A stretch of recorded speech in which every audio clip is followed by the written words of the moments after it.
Agora a olhar também aqui para um outro ponto ainda sobre este assunto. Trump anuncia senador J.D. Vance como vice-presidente. Era o nome mais provável para este anúncio?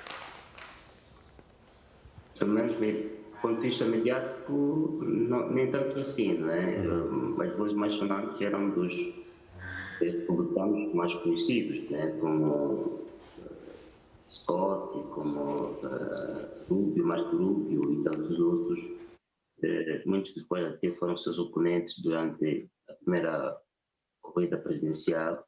Estes eram os nomes mais indicados, mas esta figura que ele indicou parece ter mais vantagens, de garantir mais vantagens do ponto de vista da conquista dos chamados swing states, né? Os estados que decidem a balança da eleição presidencial, que ele perdeu em 2020, depois de ter ganho em 2016. E esse candidato é de Ohio, como disse o Wellington, foi por algum tempo opositor dele, mas depois acabou por se converter ao movimento dos MAGA, incluindo, lançou um livro bastante conhecido que conta a história da degradação socioeconômica da população do Midwest, do Swing State, devido à delocalização e também a tantos fenômenos ligados à globalização financeira, e o facto de ele ser dali, de Ohio, Mid-State, poderá contribuir para que Donald Trump possa reconquistar os estados que perdeu em 2020 para Joe Biden. E também por ser um millennial, porque ele é de 1984-85, poderá galvanizar a população jovem, eleitores jovens, para poder votar para ele. E também pelo facto de ter sido de ser um veterano de guerra, né? Participou de incursões militares no Médio Oriente, e também de ter sido ou é um investidor, um capitalista puro, também poderá levar a que Donald Trump possa obter votos ou pelo menos mais doações dos grandes empreendedores dos Estados Unidos, e também os votos dos veteranos dos Estados Unidos. Ou seja, é uma figura que acarreta consigo várias vantagens competitivas eleitorais que poderão dar uma vantagem a Donald Trump, mais do que teriam os demais candidatos da escola velha, do old school do Partido Republicano. E também em vista, por exemplo, as posições dúbias que o movimento MAGA defende, e porque para os republicanos a chapa Joe Biden, Kamala Harris e a chapa dele, muito à esquerda, será muito interessante ver no debate das candidaturas para presidente dos Estados Unidos uma posição entre Kamala Harris, esperando que o Joe Biden se retire, com o candidato habilitado pelo presidente Donald Trump, porque os dois estarão muito nos extremos, não é? Por exemplo, o candidato do presidente Donald Trump é contrário à imigração, enfim, toda esta panóplia de fenômenos que caracterizam os progressistas ou os de esquerda liberal dos Estados Unidos. Por exemplo, a questão das taxas, pensa-se que eventualmente ele poderá defender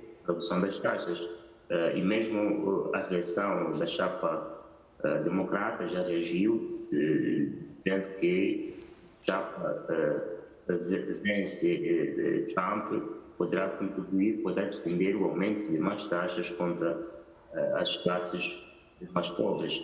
Só que essa questão, por exemplo, das taxas é muito interessante, porque quando os Estados Unidos adotam as taxas sobre o rendimento, por exemplo, em 1913, através do 16º emendamento, idealmente as taxas quem as pagavam eram os mais ricos, só que a população foi tirada no engano, dizendo que as taxas são aprovadas para penalizarem os mais ricos, e eles adotaram este princípio das taxas, que ao fim e ao cabo quem as paga são mesmo populações da classe média e a classe dos trabalhadores.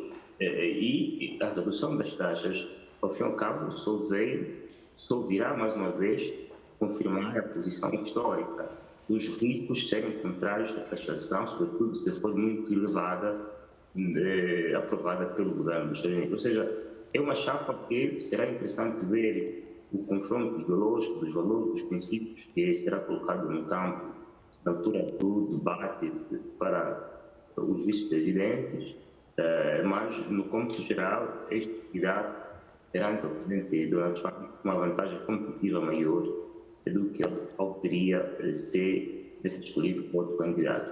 Agora, só para saltar um bocado a temática sobre se o disparo que ele sofreu irá dar um maior impulso à sua eleição, eu creio que sim, né? Porque nesta altura ele vai se apresentar como vítima de um sistema do governo atual. Basta ver que na mídia começa a ser apontado dele a um fiasco no serviço de segurança. Que quem estabelece a segurança não é ele. Ele, enquanto vice-presidente, tem o direito à proteção federal, mas os agentes são agentes que estão ao serviço ou sindicatos pela presidência atual. Isso poderá ser utilizado para culpabilizar ou para tirar o proveito político em favor dos republicanos.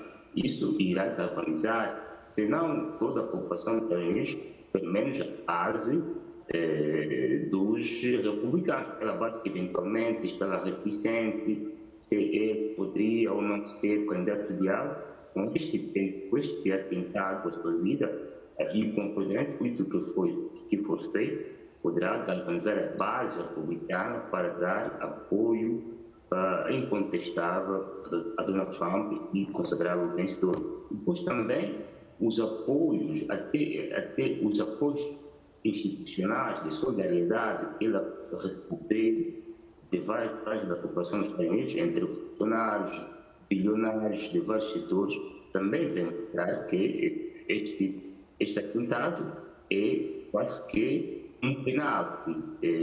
Foi dado a ele só dar o pontapé e marcar o golo, não é? Basta ver que no mesmo momento em que acontece, Elon Musk twitta, não é?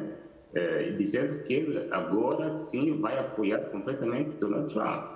Como ele, seguramente existirão outros candidatos. Depois, mesmo no seio dos democratas, por exemplo, a carta de George Clooney, que publicou no New York Times, onde pede que o presidente também fragiliza o presidente Joe Biden. Quer dizer que, internamente, no seio dos democratas, a própria figura de Joe Biden não reúne mais consenso. E agora, com este atentado a Donald Trump, e o eventual projeto político que haverá está cada vez mais fragilizado, porque vai fazer com que ele seja apontado como político que terá levado à tentativa do seu oponente, coisa que muitas vezes tem vindo até a reclamar nos processos judiciais que eles são impostos, né? Ou seja, é uma situação caricata, mas do ponto de vista até da comparação dos dados passados, o Wellington é brasileiro, conhece um caso muito particular do seu presidente Bolsonaro, que na campanha presidencial foi esfaqueado e venceu a eleição presidencial do Brasil, não é? Eventualmente, se isso se repetir, poderá acontecer também com o Donald Trump. Não é que se faça apologia para que se vença a eleição, o candidato deva sofrer atentados, mas parece haver qualquer coisa que faça com que o candidato que sobrevive a um atentado, quer por disparo, quer por esfaqueamento, tende a capitalizar este ato em benefício da sua campanha presidencial e considerar vencedor. Certo.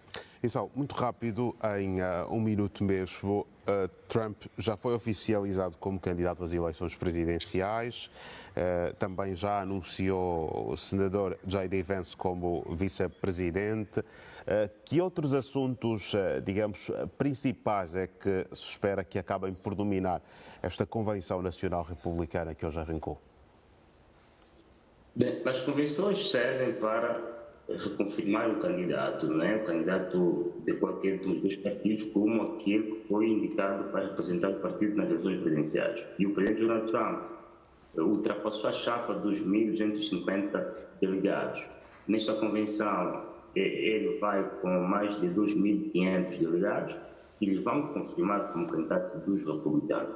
Ele depois vai fazer um discurso na convenção, onde vai delinear as visões, os programas, os valores, as batalhas que ele vai enfrentar, e depois, no final da convenção, vai se declarar como tendo aceito a nomeação que lhe foi dada pelos delegados para apresentar o partido às eleições presidenciais. Ou seja, nas grandes linhas, irá praticamente dizer tudo que já sabemos, não é? O seu programa contra a imigração, ele é contra a política de portas abertas, que acusa os democratas de fazer, ele é contra o aumento das taxas, ele é a favor da guerra comercial com a China, ele mostra-se ser contrário à continuação do envio de apoio militar e financeiro à Ucrânia, espera que este conflito se resolva. Ele mostra-se a favor, e sempre fez, da não renovação do acordo nuclear com o Irã, ou seja, vai delinear um conjunto de linhas políticas, de política econômica, política fiscal, política migratória, a questão ligada, por exemplo, à identidade do género, ele é contrário à ideia de que, segundo dizem, que os homens concorram em desportos de homens como mulheres ou vice-versa. Quer dizer, vai delinear um conjunto de políticas destes âmbitos que são comuns, que são batalhas ideológicas e até políticas sociais identitárias do Partido Republicano, e depois, a partir daí, o caminho estará aberto para ir fazendo mais campanhas presidenciais, sobretudo nos estados chamados swing states, onde quer um partido, quer o outro pode ganhar, e com a indicação do atual vice-presidente ou candidato a vice-presidente, ele espera galvanizar o eleitor do Midwest, despovoado, pauperizado, abandonado, onde existe também grande participação, espera ganhar esse estado, sobretudo o estado como Ohio, Wisconsin e Pensilvânia, onde sofreu o atentado, e depois também na parte sul, né, tem a Geórgia, que será uma batalha bastante renhida entre ele e qualquer candidato dos democratas, né, porque, por exemplo, em 2020 não venceu ali, em 2016 eventualmente terá vencido ali, ou seja, será uma campanha bastante renhida, bastante interessante, até para tentar resgatar a tal ideia do sonho americano, né? Nessa altura parece que vai ter passe de emergência pelas potências mundiais. Exato.